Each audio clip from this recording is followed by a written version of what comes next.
በመርሃ ግብሩ ተገኝተው የእንኳን ደህና መጣችሁ ንግግር ያደረጉት የጋሞ ዞን ዋና አስተዳዳሪ ዶክተር ደምሴ አድማሱም የዛሬው ምክክር በውስጥ ጉዳዮች ዙሪያ የጋራ መግባባትን በመፍጠር ሀገራችንን ለማፍረስ የሚጥሩ አካላትን በጋራ ለመመከት በማሰብ መዘጋጀቱን ተናግረዋል። የደቡብ ኢትዮጵያ ክልል ምክትል ርዕሰ መስተዳድርና የሥራና ክህሎት ቢሮ ኃላፊም ዶክተር አበባየው ታደሰም በክልሉ የሚገኙ የሃይማኖት ተቋማት በሀገረ መንግሥት ግንባታ ውስጥ ትልቅ ሚና የተጫወቱም ሰብአዊነትን፣ ባህልን፣ ቅርስንና ማንነትን ለዛሬው ትውልድ ያሸጋገሩ መሆናቸውን ተናግረዋል።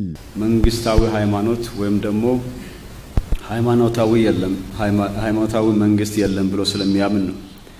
አሁን መነሻቸው የቤተ እምነቱ ያልሆኑ ነገር ግን ደባል የሆኑ አጀንዳዎች በቤተ ክርስቲያን ውስጥ በመግባት በተለያዩ አካባቢዎች ውስጥ ጸንቶ የቆየውን ሀገርና ሃይማኖት የሚለያዩ ህዝቡን የሚለያዩ ሐሳቦች እየመጡ ስለሆነም ይህንን ቁጭ ብለን ተመካክረን ባይድ የሆኑ ሐሳቦችና አስተምሮችን በጋራ ልንመክትና ሃይማኖታችንና ሀገራችንን ልናጸና እንደሚገባ ያምናል። መላከ ገነት አባ ወልደ ማርያም ደምለው ሺህ አደም ለሚታናም መምህር መንግስቱ ቦሼ እንዳሉት ለሰላም ለአብሮነትና ለሀገረ መንግስት ግንባታም በየእምነታቸው እየሰሩ እንደሚገኙም አብራርተዋል።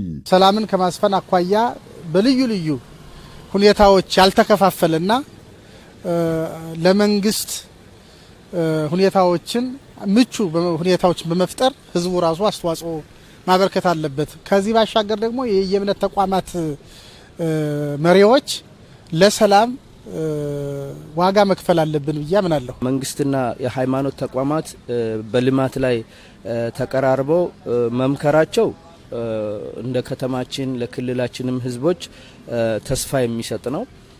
ይሄ የሃይማኖት ተቋማት የሰላም ምንጭ ናቸው። እንደሚታወቀው ከመንግስት ጋር ያላቸው ቅንጅት ተቀናጅተው በዚህ ልክ ከሰሩ የህግ የበላይነትም የሚረጋገጥበት ሁኔታ የሚፈጠርበት አይነት አጋጣሚ ነው። ትውልዱን ማህበረሰቡን የእግዚአብሔርን ቃል በማስተማር ሰላምን እንዲፈልግ፣ በአንድነት እንዲጸና፣ መከፋፈል በውስጡ እንዳይኖር፣ ግጭቶች በውስጣቸው እንዳይኖሩ ቤተ ክርስቲያን ታስተምራለች እና የእግዚአብሔርን ቃል ስለሚያዝ በዚህ መልኩ የሀገረ መንግስት ግንባታ እንዲጠናከር የቤተ ክርስቲያን አስተዋጽኦ አለ ማለት ነው። የሃይማኖት ተቋማት አንድነትንና መቻቻልን ከመስበክ ባሻገር ልማትን የመደገፍ ጠንካራ ተግባራትን እያከናወኑ እንደሚገኙ አብራርተው መንግስት በአካባቢው ጥላቻን ለመፍጠር የሚጥሩ አካላት ላይ ተመጣጣኝ እርምጃ ሊወስድ ይገባል ብለዋል። በመድረኩ የመደመር መንግስትና የሃይማኖት ተቋማት በሚል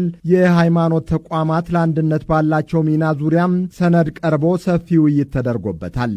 በአብያተ ክርስቲያናት በኩል የሚነሱ ጥያቄዎችን ለመመለስ ጥረት እንደሚደረግ የተናገሩት የጋሞ ዞን ዋና አስተዳዳሪ ዶክተር ደምሴ አድማሱም አክራሪነትና ጽንፈኝነትን በመከላከል ይችን አገር ለማበልጸግ መረባረብ ይጠበቃል ብለዋል። የደቡብ ኢትዮጵያ ክልል ምክትል ርዕሰ መስተዳደርና የሥራና ክህሎት ቢሮ ኃላፊም ዶክተር አበባየው ታደሰ በበኩላቸው ልዩነቶችን በማጥበብ የቤተ ክርስቲያን አስተምሮ ወደ ሆነው ሰላም መመለስ ይገባል ሲሉ አሳስበዋል። ችግሮች ይኖራሉ። ችግሮችን እየፈታን እያስተካከልን ወደምንፈልገው መጽሐፍ ቅዱሳዊ ሆነው የቤተ ክርስቲያኗ የእምነት አስተምረው ወደ ሆነው ወደ አንድነት፣ ወደ ህብረት፣ ወደ መተጋገዝ፣ ወደ ወንድማማችነትና ወደ እህትማማችነት ነው መምጣት ያለብን እንጂ ስህተት የሆነውን ነገር አርበው መጨረስ አይቻልም። ነገር ግን ትክክለኛው የቱ ነው የሚለውን ነገር ነው ማስተማር የሚገባው። መንግስት በሃይማኖት ጉዳይ ጣልቃ አይገባም ማለት ሃይማኖቶች ሲደራጁ ሲቋቋሙ በዚህ ነው የምንተዳደረው ብለው በፍትህ ሚኒስቴር ያስገቡትን ህግ ስለማስከበራቸው ስለማክበራቸው ይቆጣጠራል። ከዛ ውጪ ሲሆን ቀይ መስመር ነው ብሎ ደግሞ እርምጃ ይወስዳል።